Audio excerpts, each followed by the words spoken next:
So mga katirada no, mayog buntag ninyo at makita diri karon ang mga riders nga nagpaygayon sila og rally no, diri tubangan sa may Freedom Park sa ilaha po ding ang mga gipaabot ng mga reklamo ngadto sa ilahag employer. Ato makita karon diri ang pipila ka mga riders o bayubay ka mga food panda riders. So nga naa diri karon wala din sila nag-deliver kung nagpaygayon hinoon og wilga no? Rally din sila karon diri makita nato mga suki nato nga mga tan-aw no, sa Facebook. So makita karon diri sa may tubangan sa Freedom Park ang hostesya para sa riders.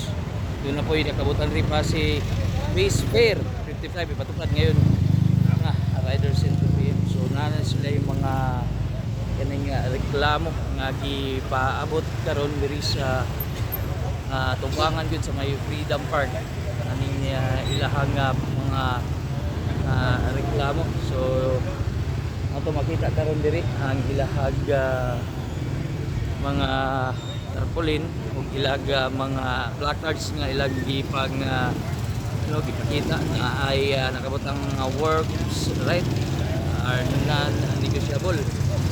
Okay, so kita karon diri no diri tubangan sa may Freedom Park ang ilahag mga gipaabot nga mga lagi abot nga mga mensahe. So karon diri at ilahag pipila tanan puro mga puro ra mo mga food panda riders. Puro food panda wala ilaing nasagol ninyo diri.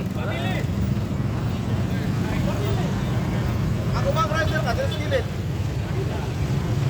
Asang mic. So Riders United will never be defeated. So nagkayusa ni sila no, sa ilahag ipaabot nga mensahe sa ilahang employer.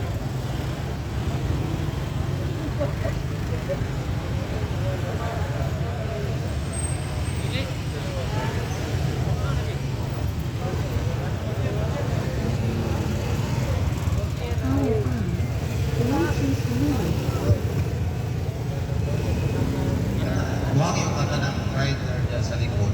Ari sa gilid ng park. Ikaw ang suot.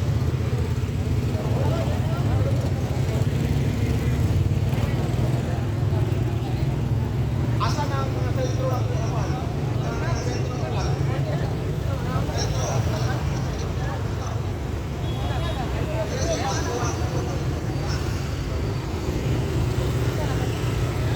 So di pagdugay karon diri mga katirada ato makita ang laga mga paninggit ang ilahag gipaabot nga mga reklamo.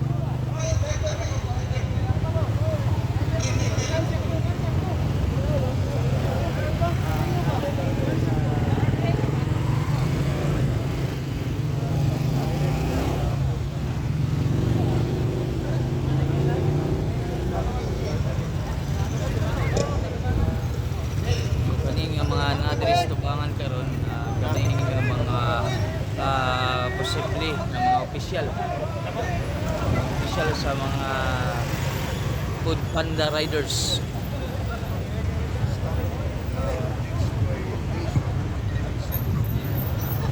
Riders today, hunger tomorrow, not if we fight.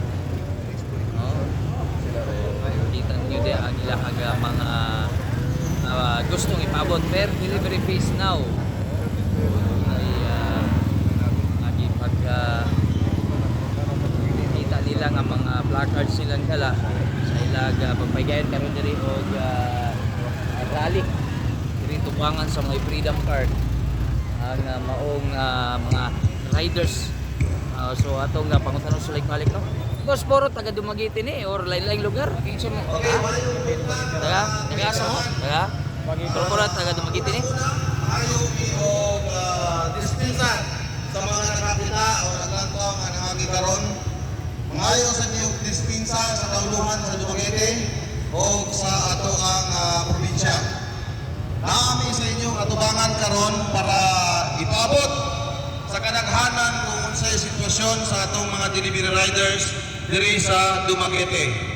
Unang-una, kami isip mga delivery rider na ginabuhi sa Dumaguete pero dili kitanan lumulupyo sa Dumaguete. Ang upan ka na mo lumulupyo sa sikit ng mga lungsod kanini ang atong probinsya. Naami sa atubangan na mo karon para ipanayag sa tanan na mga mamalitay umugami sa kaniniya at kapudpanda. Naami sa inyong atubangan para ipanawagan ang amuang suhuran kumplitihan sa pudpanda kay ang sitwasyon sa mga delivery riders karon nagkapait na. Kung mahinumtuman ninyo sa panahon sa pandemya, ang ating mga delivery riders, mauni sila ang kitawag ng mga delivery hero o mga hero sa panahon sa calamity o sa panahon sa pandemya. Sa panahon sa pandemya, nagkalisod ang tanan na walay bugawas para mag-deliver o para maghatod sa mga pagkaon tungod sa kanang sakit na nakahatag sa mga lumulupyo. Kani mga puti delivery riders, mauni siya ang kabuhi o gahatag padagan sa ekonomiya sa panahon sa pandemya. Ang state o ang gobyerno, itawag niya ang mga delivery rider ng bagong mga gitawag na ito ang mga hero sa atuang lungsod, syudad o sa lain-laing mga areas para lamang mahatod ang ilang mga pagkaon ng mga order. Ang threat sa pandemya, dili ito siya tiyaw-tiyaw pero ilang gihimo para po sila maminabuhi o mabuhi ang ilang pamilya. Sa panahon sa pandemya, nahimong ilado ang kaning kumpanya nga Foodpanda kay tungod nakita sa mga mamalitay nga kani siya effective o maayo kini siya nga magamit na maskin na sa sulod sa balay, sa opisina o gasa kang sulok kaning iyang lugar is mahatod ang imong panginahanglan o gusto kataunon samtang ikaw na quarantine. Pag-uman sa quarantine, pag-uman sa pandemic, nga nailanan ni kumpanya ha, karon kadaghan na ang mamalitay, daghan na ang kanang parokyaano, ug daghan na pod ang gitawag na to ng mga merchant, mga tindahan na mapalitan diri sa Dumaguete, pinaagi sa pag-click ani nga app o pag-order. Ang ilang suhulan sa una, katagkas karon ipagamyan.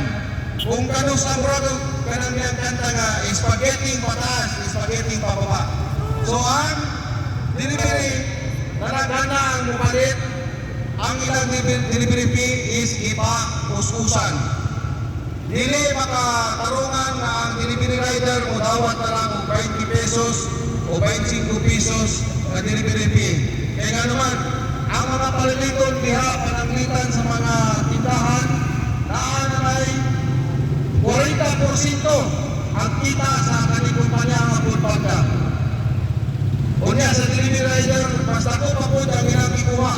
Kaysa 100 pesos more or less, ang ihatag nila 30 pesos lamang.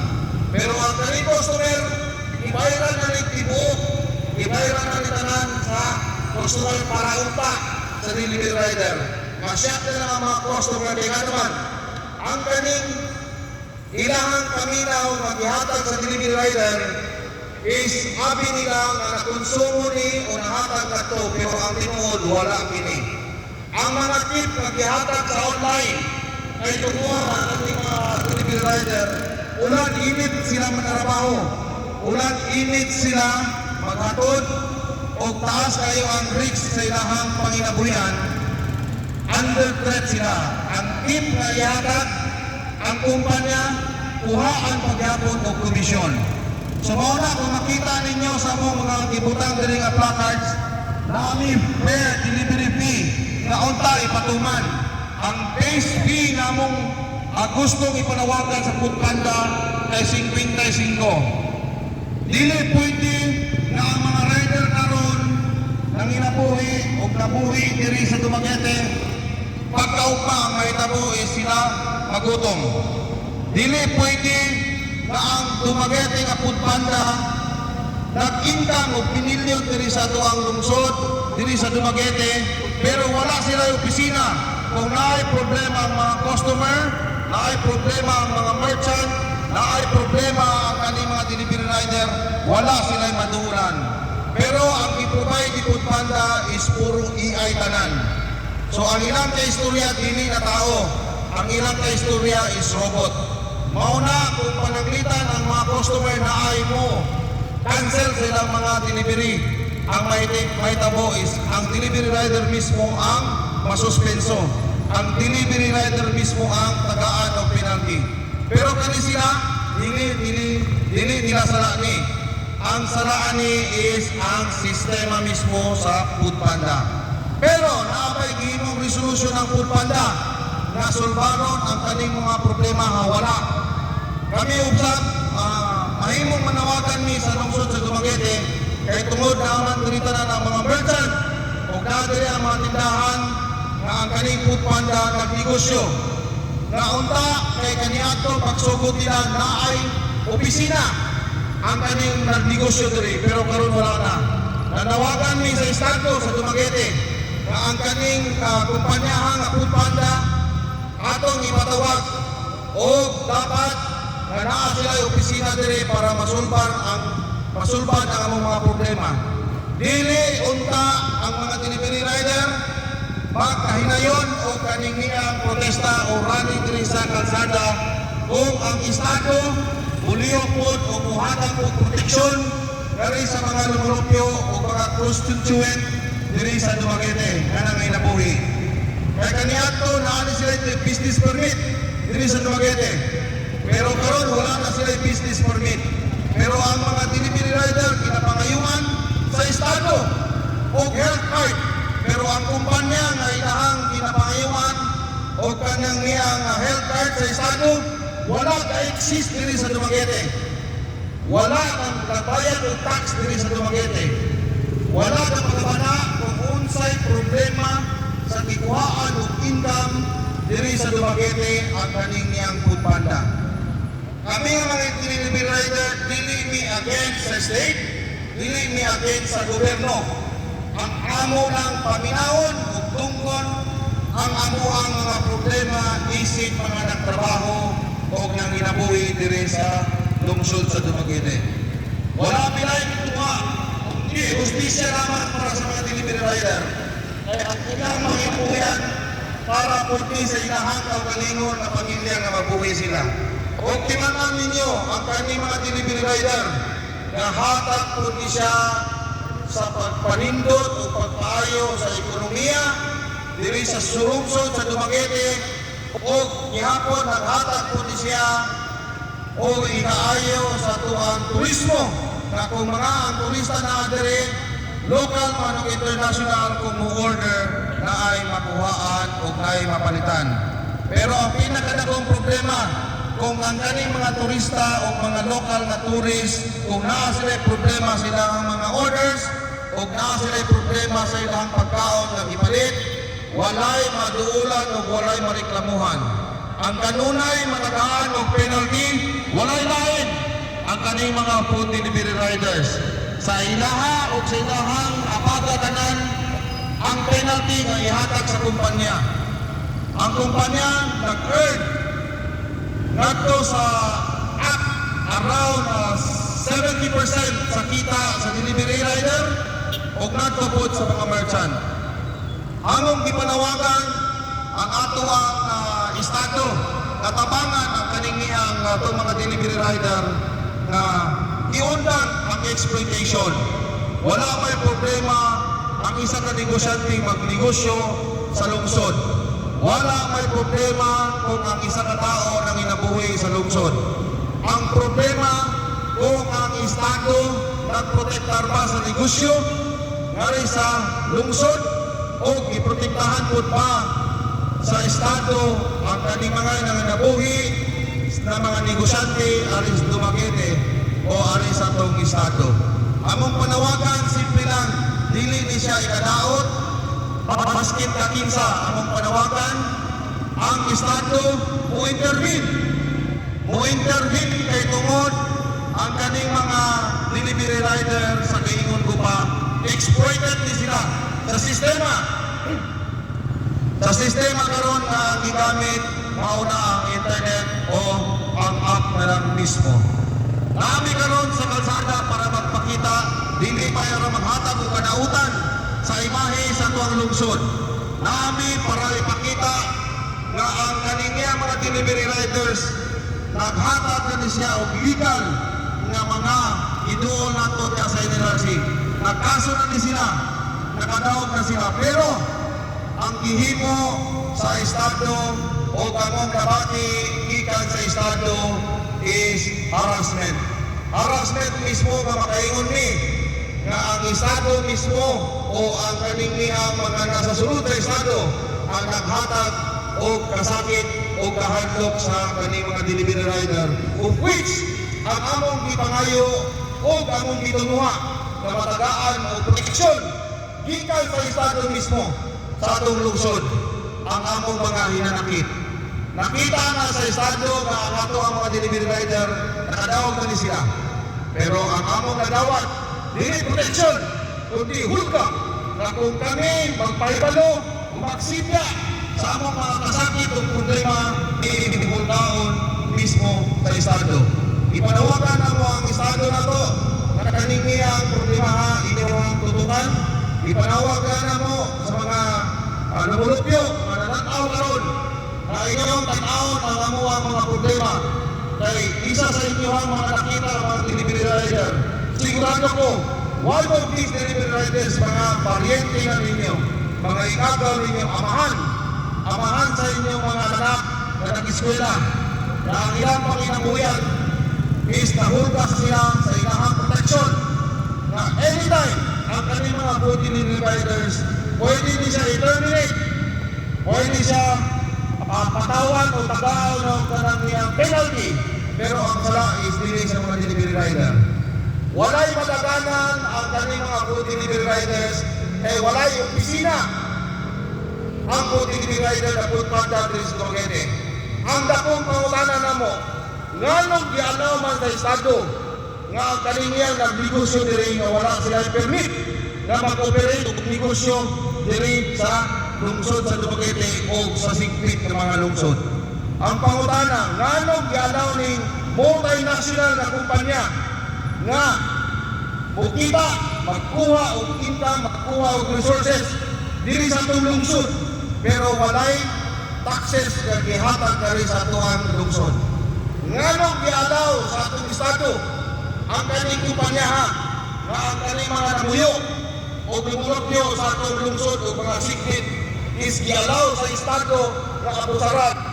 Gialaw sa Estado nga ang kaning mga amahan nga nangitabuhi kani siya is panamasabasan sa kumpanya na dili taga Pilipinas o dili taga lungsod sa Dumaguete o probinsya sa Negros. Nganong gialaw sa kaning niyang Estado nga mabayagpag ang kaning mga dakong kumpanya nga mo-exploit sa sistema nga rin sa ito ang lungsod. Nganong gialaw sa Estado, nganong makaingon ming gialaw kaya wala sila gihimo action. Kita nagreklamo na ta diha sa buhatan sa Dumaguete. Nagreklamo na ta regarding ang ilang pagpangayo sa itawag na itong health card. Pero hindi ko na siya i-congratulate sa pagkaog. Pero napa sila gihimo action, wala. So karon, di po may mahuman among panawagan ng atong mayor na mangayong may tapang sa inyo. Pinawagan na mga konseho na inyong natawon, inyong milyon na ang kaning sistema sa food panda is nakabayolate sa labor law o labor code sa buhatan o sa atong tuwang pagpanarabaho. Kasi sila na rin nataka, nahimong latang. Unya, na-prove na namo ni siya sa buhatan sa NLRC, naghatag na og verdict ang NLRC na ang kaning kumpanya nga food panda is na sila'y nahimo nga sa laod. Ang tawag niya na is wage theft.